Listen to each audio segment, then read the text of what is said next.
అమ్మ భూమి ఉందా మీకు? ఉన్నది. ఎన్ని ఎకరాలు ఉందమ్మా? మాకు 3 ఎకరాలు ఉన్నది. 3 ఎకరాలు ఉందా? రైతు బిడ్డవే. ఎట్లా ఉంది రేవంత్ ప్రభుత్వం వచ్చినాక? రైతు బిడ్డ ప్రభుత్వం వచ్చినాక ఏమున్నా సార్ ఎట్లున్నది ఏం లేదు, ఇబ్బంది అవుతుంది, అన్నిటికీ ఇబ్బందులే. మాకు మా పిల్లగానికి ఆర్మీ జాబ్ అని రేషన్ కార్డే కొట్టేసిరు. కొట్టేసి మా ఊళ్ళో అందరికి ఇస్తారు. మా దాశనారం మీకు ఎరికే చిట్టాల ఇల్లమ్మ మా అమ్మ పాలకుర్తి కంచెలు వచ్చినాం మేము. ఇక ఏం లేదు మాకు రేషన్ కార్డు. మా పిల్లగానికి ఆర్మీ జాబ్ అని రేషన్ కార్డు తీసేసిరు. కొన్ని రోజులు 7 నెలలు పింఛన్ ఇయ్యలేదు మా చిన్నోనికి. ఆయన ఏకలాంగుడు గట్టుండే పింఛన్ ఇవ్వకపోతే మళ్ళీ మేము పెద్ద రెడ్డి వచ్చినప్పుడు మా ఊళ్ళే సార్ మాకు ఇట్లా పింఛన్ వస్తలేదు అంటే చిట్టాల ఇల్లమ్మ మనోడు ఏంది వాళ్ళకి పింఛన్ రాకపోవడం ఏంది, పింఛన్ రావాలని మళ్ళీ చెప్తే పెద్ద రెడ్డి ఫోన్ చేస్తే మళ్ళీ కానపురం అక్కడ మా ఊళ్ళో వాళ్ళకి జాబ్ ఉందని కొట్టేసిరట. వాడు అయిన కాపు తల్లిదండ్రులు గుర్తిస్తుంది. ఇది ఎందుకు ఇయర్ వీళ్ళకి అని 6 నెలల నుంచే పింఛన్ ఇస్తారు మామూలుకి.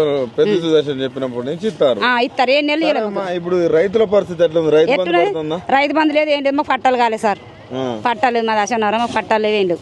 రైతు బంధు లేదు. వచ్చేటప్పుడు కూడా రైతు బంధు వస్తలేదు, లొల్లి పెడతారు చాలా మంది. సరే పట్టాలు లేవు, రైతు బంధు రావట్లేదు. పండించిన పంటకన్నా ధర ఉందా? పండించిన పంట కూడా ధర లేదు.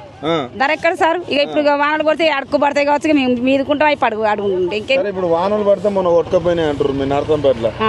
ఎమ్మెల్యే వచ్చి కలిసి ఎవరు రాలే, ఎవరు వచ్చిన లేడు.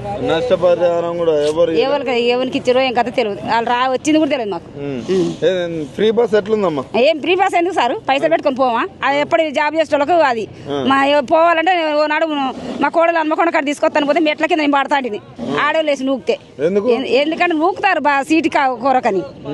15-16 నెలల ఎట్టున్నా సార్? అప్పుడు ఉన్నట్లేదు, కేసీఆర్ ఉన్నట్టు లేనే లేదు. ఇప్పుడు కేసీఆర్ అన్ని ఉండగా అన్ని పొలాలు ఒక్కొక్కడే చూపిస్తారు టీవీలలో. పొలాలు ఎండిపోతున్నాయి, ఎండిపోతున్నాయి.